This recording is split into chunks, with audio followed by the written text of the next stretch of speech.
Hello and welcome to the LinkedIn Leadership Series, Voices of Leadership. Thank you for joining us today. I'm Kathy Eastwood, your host and founder of E=Y. Each week, we explore the fascinating world of leadership, featuring voices from various generations, industries, and background. A team's job is really about delivering results. The role of the leader is to empower, inspire, and enable the people and team to deliver those results. And there's a repeatable formula that works. The E3 Leadership Code has taught us to express the end vision, engage your people, and execute the plan, all powered by emotions. However, each leader has their own unique approach to applying this code because there's no one way to lead. And it's about being unique and showing up as yourself. So, our live session is intended to showcase these diverse voices of leadership and uncover what drives our different leaders, how they explore their unique leadership style, and how they adapt in different situations. So, before we get started and I introduce our guest here, please feel free to use the chat. Let's make it interactive. Introduce yourself, tell us where you're calling in from. Here's the question of the day. Do you prefer tea or coffee? So Tavo, I'm going to ask you that one, so be ready. Okay. And ask questions. We'll answer them as we go along. So now I would love to introduce our guest, Tavo Vasconcelos. He is the founder and CEO of Asinpa, a trailblazer. Did I get it right? Yes, you did. I'm Yes, getting you all the did. pronunciation You're right good. today. Really, the company is a trailblazer in the IT services sector. And Tavo's not just the CEO. He's a visionary whose passion for technology drives him to transform the varied landscape of IT services. With a career spanning over 2 decades, he's been instrumental in steering organizations towards achieving their business goals through custom technology solutions and strategic digital transformation. Now, I'm going to wait to hear a little bit more from you and your leadership style, but I've heard servant leadership come up a couple of times as we've been talking, and that you're always fostering a supportive and innovative culture within your team. So let me stop there because I'd really like to give you a chance, Tavo. Thank you so much for joining us, and I'd love for you to introduce yourself a little bit more and share a little bit more personal about yourself. Sure. Well, first of all, thank you for having me. Really appreciate the invitation to be here. A little bit about me. I think you covered the highlights. Originally raised and born in Mexico, came to the States in 2000. So I've been here for almost 25 years. Always been in IT. Went to college for it, and been married also for 25 years next March. So I gotta plan something for that. But have 4 kids, 1 dog, 2 girls, 2 boys, and we've lived in the Northeast, Portland, Maine, so a little north of where you are. Mm-hmm. Stayed there for 5 years, then moved to Nashville area. Stayed there for about 10 years, and been here in the Dallas area for 9 years now. So I've been in Excellent. 3 different worlds, all within the U.S. Yeah, they really have been. And actually, we've got someone dialing in from Mexico today, Good. Elder. And so she says coffee always. So for you, is it tea or coffee? I have always loved coffee. Coffee is it. In Mexico, growing up, we had café con leche, which is really for us was cold milk, instant coffee, and sugar, Ooh. with a tower of cookies on the side, and that was good enough just before going to bed. So, but now I'm just black coffee, hot black. So. What about the cookies on the side? Not as much anymore. Still happen, but not as much anymore. Fair enough. So, Tava, I often talk to the crowd and introduce myself, like my leadership style, that I'm a nurturing driver. I love to get things done, but I do it by caring about people. Talk to me about your leadership style. How do you show up, and what's really important to you as you're leading teams? Yeah. So I think I'm similar to you, right? I'm very driven and I like to get things done. I have probably a couple of things from different leadership profiles, if you want to put it that way. You touch on the servant leadership aspect of it. I think I'm very adaptive, right? I think that as a leader, you really have to know where you are, what your audience is, what you're trying to accomplish, how to talk to people, so on and so forth. So you have to adapt, and that's just part of anybody that is really growing personally and professionally. You just cannot be rigid.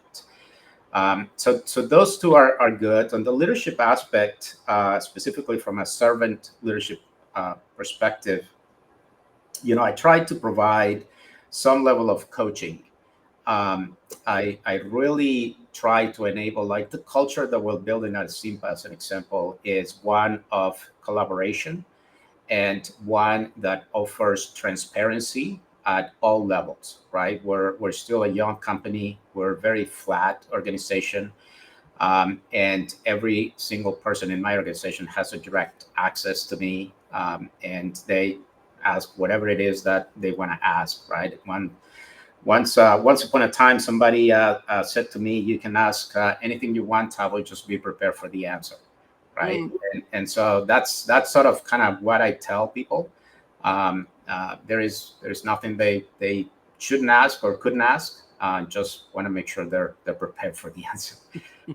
So, and at the end of the day, our purpose, part of the reason why Asimpa exists, is really to, uh, on the client side, we want to provide the best solution and services, but internally, we're really building something that empowers our people to grow, right? And Mm. when we're hiring, we really highlight that, and we look at it from growing personally and growing professionally. There are goals that we put in so that they have personal goals that they want to accomplish. And there is, a core set of professional goals as well that they have to go and develop. So, Yeah, there's a lot to unpack there. So yeah. So, first, no, it's good, right? So first, I hear purpose, right? You state the purpose of the business, and you have one, external to explain to your customers, right? But you're using that also, then having that purpose of who you are and what sets you apart, even with your people. Am right. I hearing that right? Yeah, absolutely. Absolutely. Because when you look at it, your people are your biggest assets for your company, I assume. That's correct. Right. And so, how much of it, when you're in the interviewing process, even, are you putting that forth of trying to attract talent? Yeah, that's super big. We have over time developed a process for recruiting, right? And part we were talking earlier. I'm part of Chifco, which is an organization that helps solopreneur becomes entrepreneurs, and Hmm. there's a process. And one of the things that I learned was this passive recruiting process. And I couldn't get it at the beginning, but overall, what it boils down to is we're constantly talking with people, right? And so what we want is for them to understand how we work, who we are, before we even approach an interview, Mm. right? And so that just aligns the right person with what we're trying to build. Technology, we can always teach technology, right? It's the easy thing.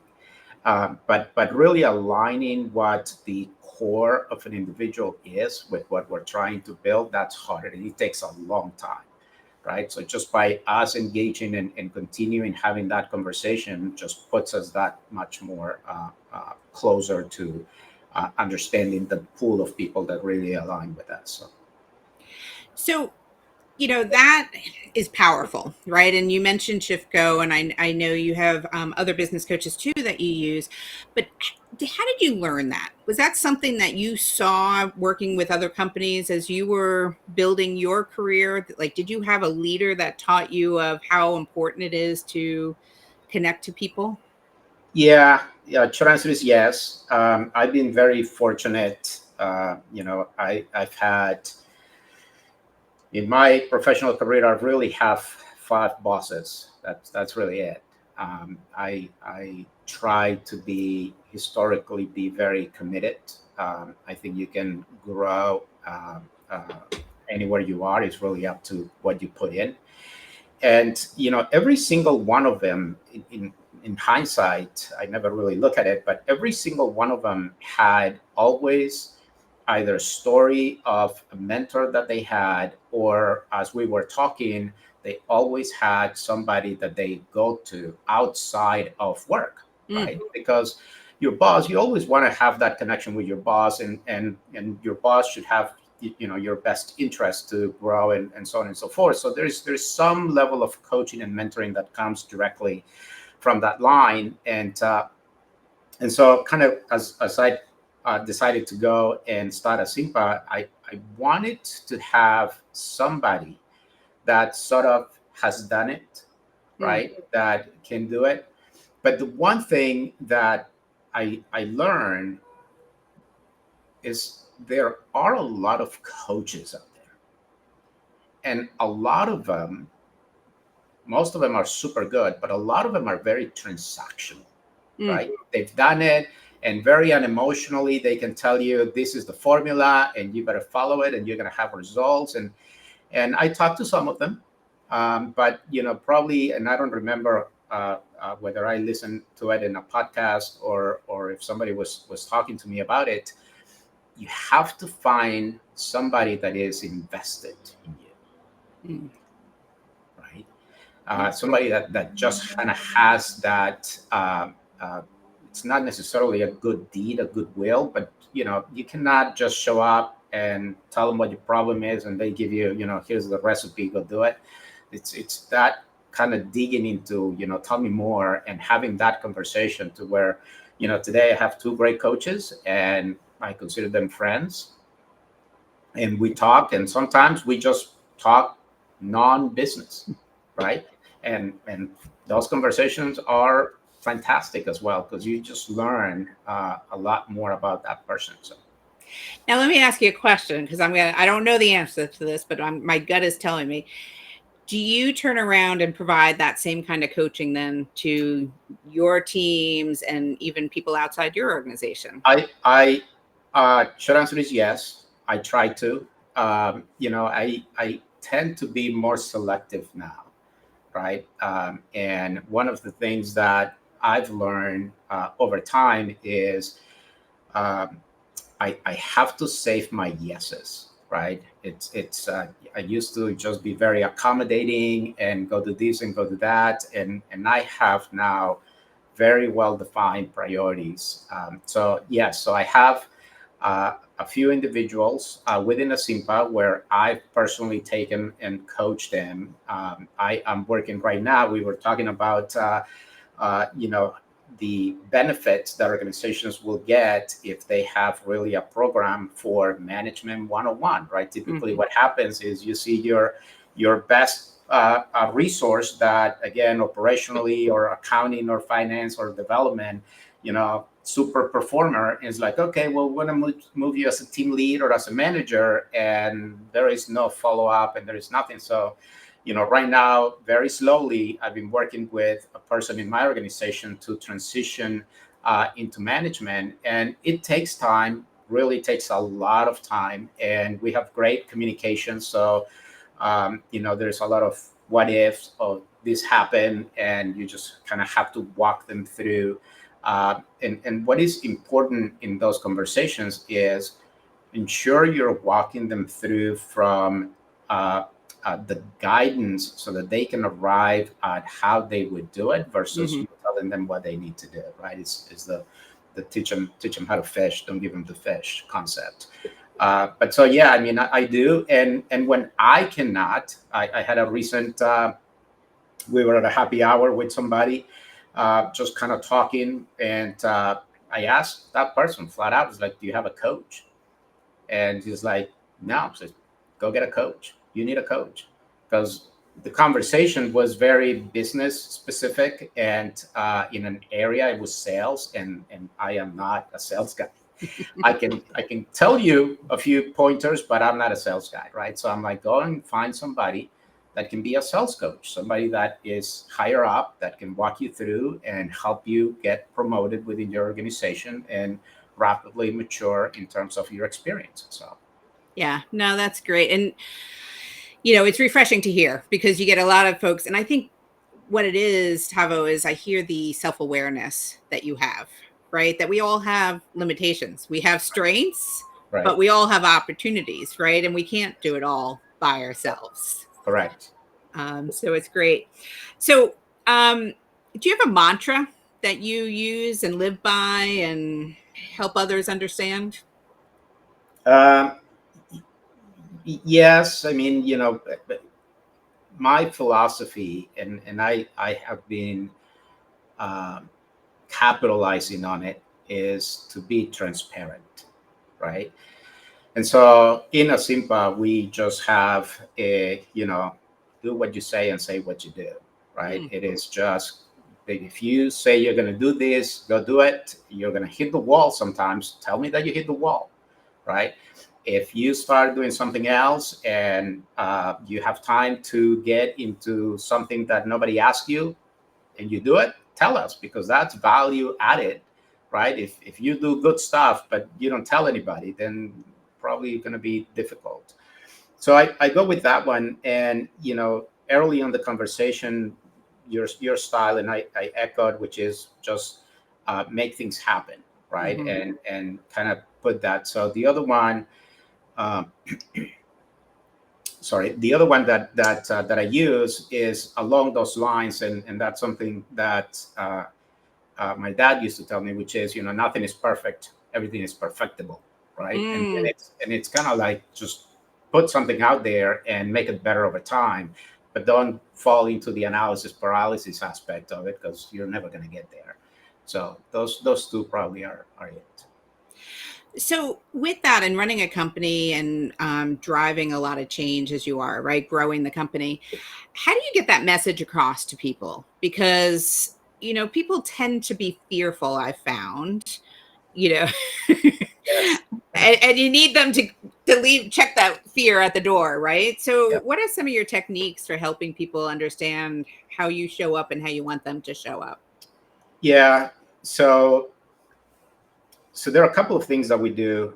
And you might have heard of the framework EOS to kind of run your business. And there are some concepts that we take out of that to create transparency within the organization. And I didn't know that, that was sort of part of EOS framework, and I'm sure other frameworks has it. But what I try to do is uh, have as many conversations, first of all, with as many people in my organization. And those conversations really are more personal conversations, right? How was your weekend? How's the family? Hmm. Blah, blah, blah. They get to ask the same thing, and I'm very happy to answer that.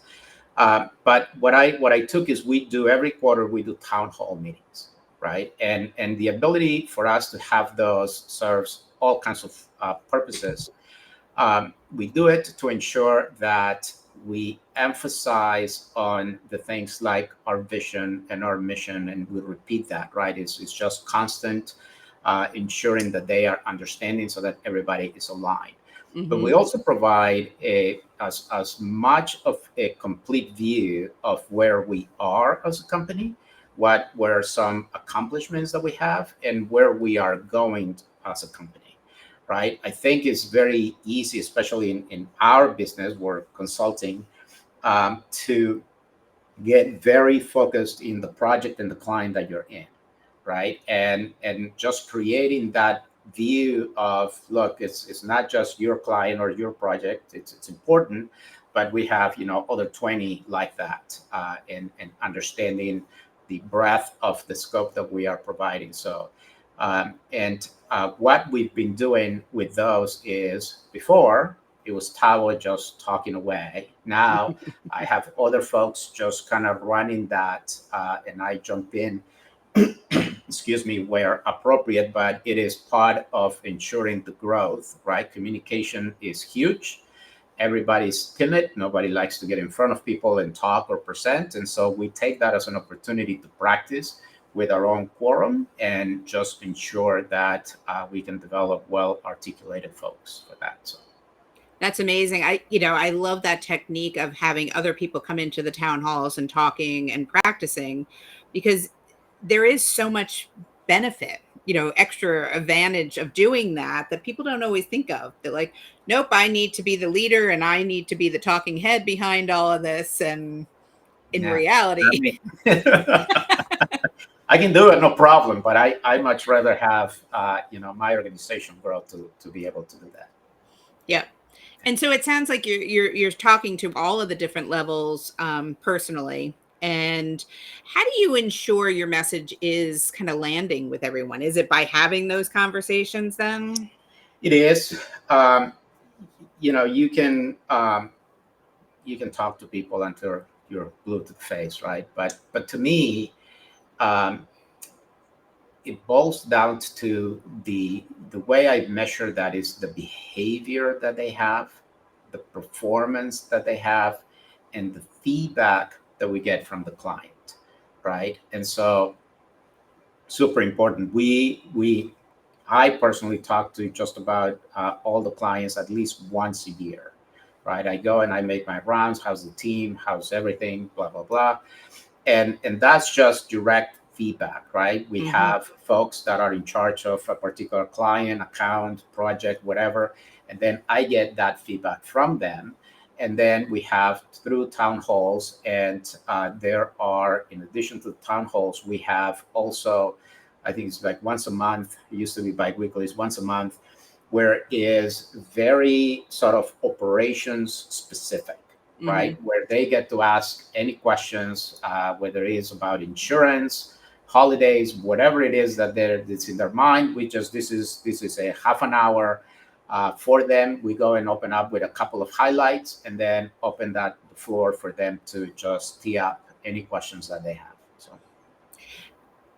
Is it interesting when you open up for those questions, some of the questions that are top of mind for your employees?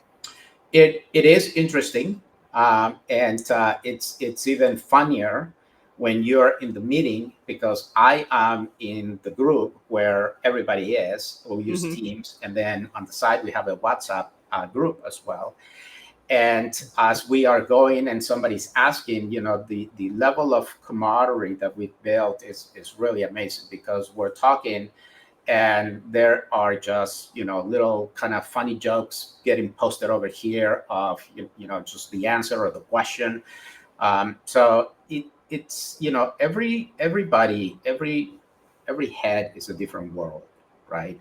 And if you understand that, then you don't get as surprised when people are asking questions, because I don't know what all the intricacies that everybody is going through, right? But I get some reflection of that sometimes through the questions, right?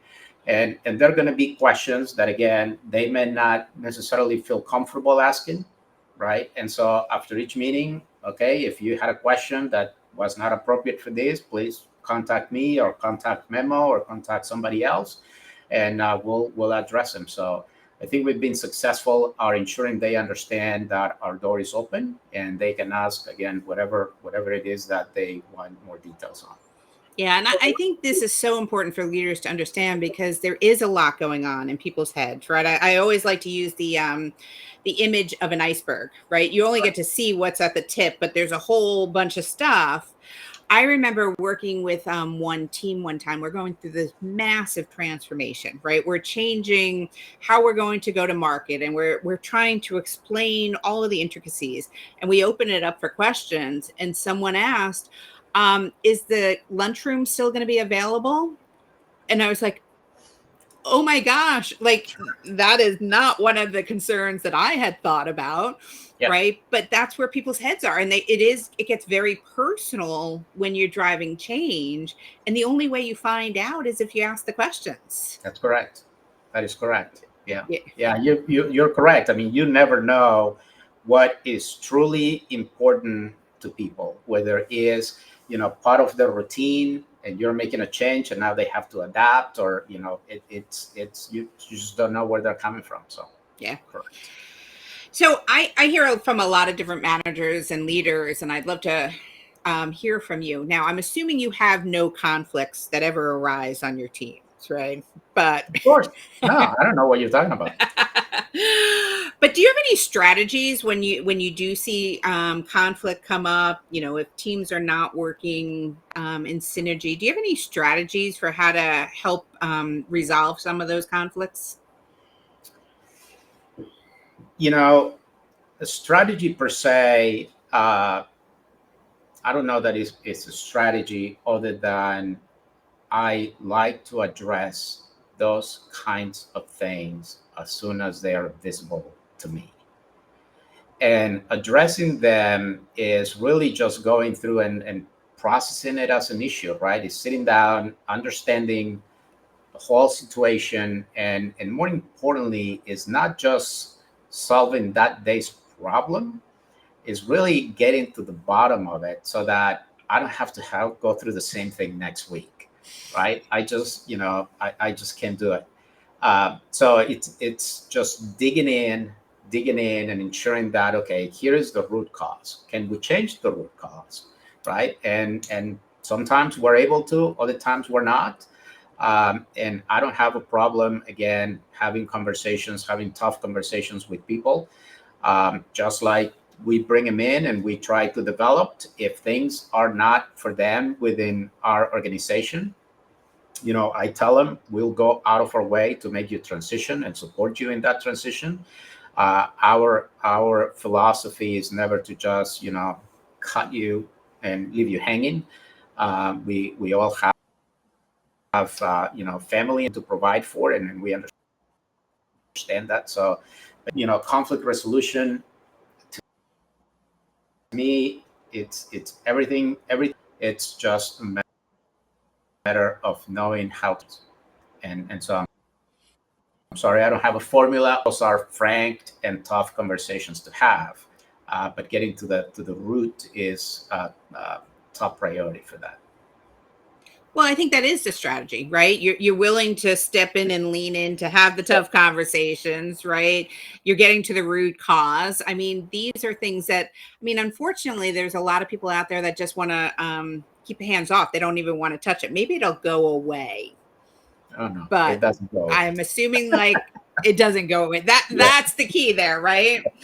Yeah. And it's interesting as you're talking through that, and we look at what we've talked about in the last 20 minutes or so, is you talked about the need to have that big vision, right? And being able to get everyone on board so they know what we're doing, what's the purpose, why are we doing it.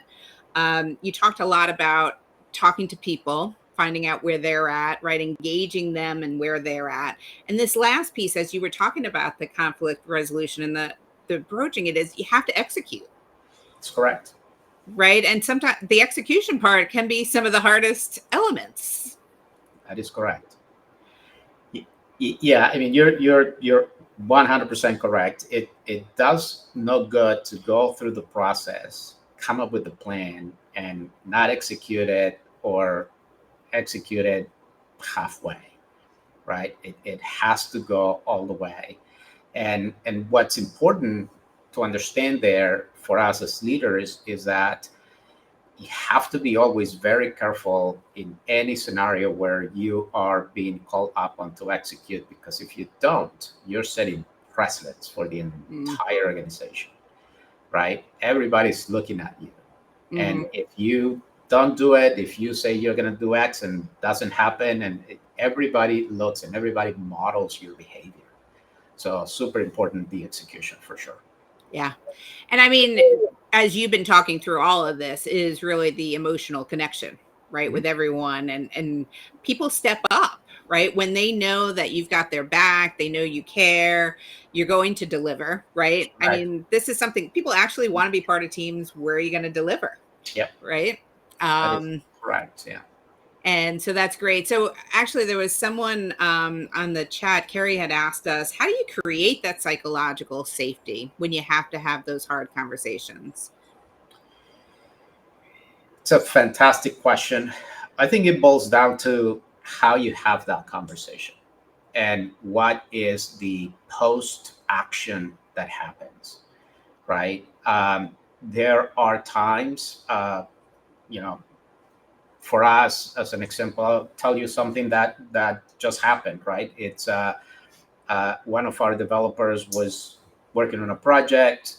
He was granted elevated access, and although we have a process to ensure we're not jeopardizing anything that's production, he was asked to do something, and he didn't want to, and he was asked, and he was, well, that something resulted in an issue, Mm-hmm.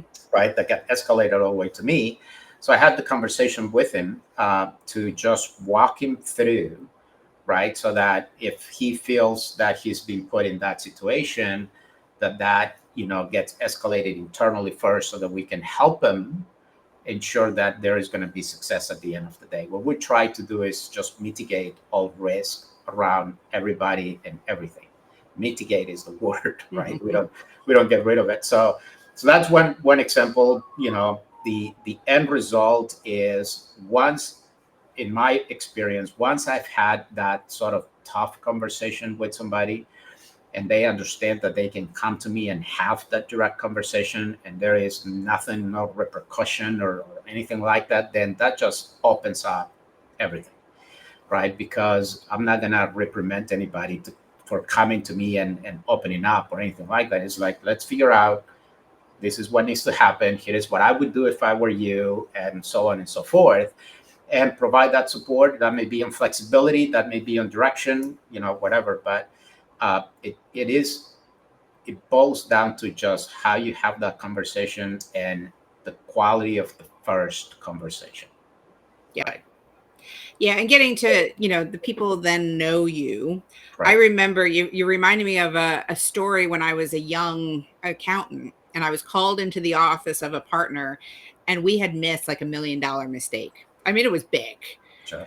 And I was like, oh, so I walk into the office and he's like, why did you do that? And I was like, I didn't know. Like, and just by saying I didn't know, like, I didn't try to blame someone, I didn't deflect it. He had my back, right, to say, Sure. okay, what are we going to do? How are we going to do it? And I just learned a lot from that, because I realized that I'm better off bringing the truth forward, Yep. because it's going to solve the problems faster That is than correct. anything else. That is correct. That is 100% correct. So I can't believe we're at the bottom of the hour already. The time always goes fast in these conversations. So I just want to, first of all, thank you for joining us.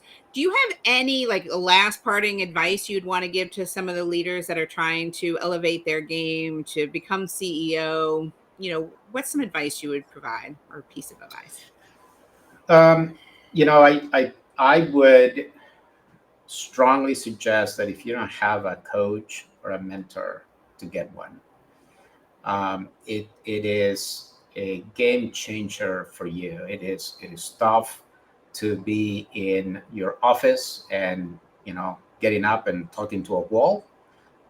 It's You can talk to a mirror and you can talk back to it if you want, but having somebody that can guide you through, that has been in your situation, it's a game changer. And I would just kind of uh, add to ensure that that person really has the best interest for your success, Yeah. versus somebody that's more transactional. And you'll know as you talk with them, right? Yeah. Interview two or three, and you'll find the right one.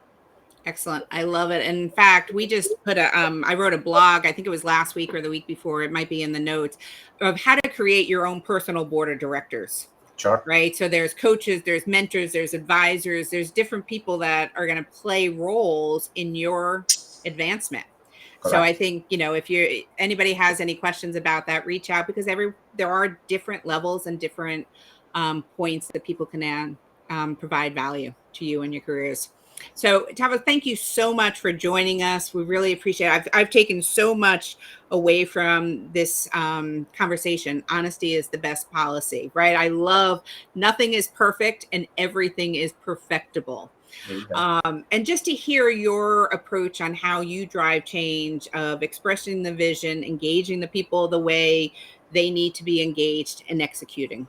all by connecting to their hearts. I love it. Thank you so much. Thank you. And Thank have a you. wonderful weekend. And to the crowd as well, thanks so much for joining us. And if you want to learn more about E equals Y, feel free to subscribe to our newsletter, and we have the link in the chat. Thank you. Thank you.